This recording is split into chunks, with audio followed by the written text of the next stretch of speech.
There is a huge lack of originality within our watch world. After, a year and a half of doing this now, I have been looking at a lot of watches. And when I say look at, I'm not talking about browsing the internet. I'm talking about gotten a handle and even worked on some of these watches. And when I say I was handed one of the most unique microbrands I have seen yet to date, I mean that. Now, Farr Swit.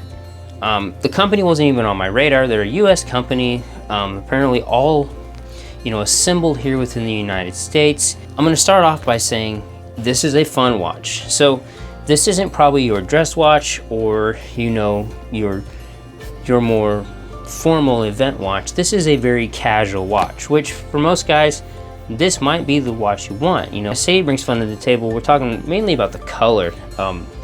The blues and the oranges with the cream, it's really cool. It's a very pastel palette and it looks really good. And it doesn't stop there. So you go from there into the bezel. We got a nice aluminum bezel. The clicks on this thing are fantastic. So the build quality is also here.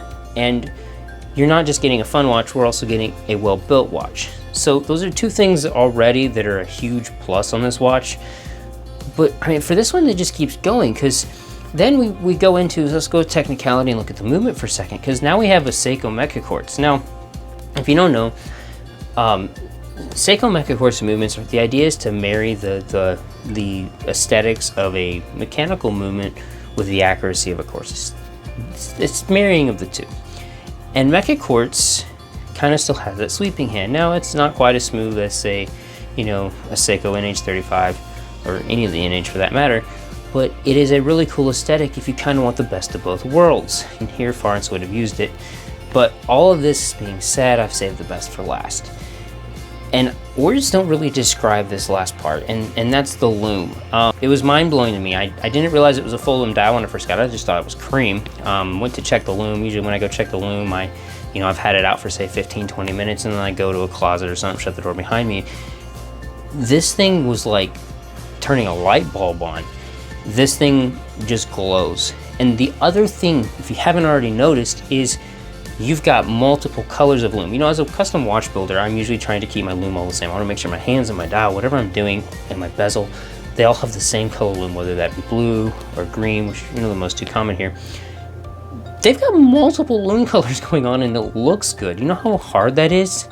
They've done an exceptional job with this watch. Now, if you want a fun watch, the Farr Swit Wayfinder might just be the watch. Now they've got some other color variations. My particular one I got to take a look at was the orange and the blue on this cream dial. I love this watch. This one did come with a rubber strap. It was a little long for me, but I have very small wrists.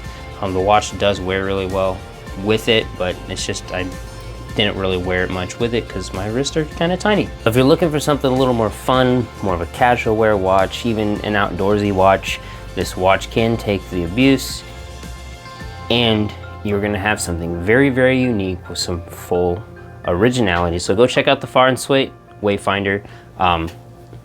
It's a really good looking option.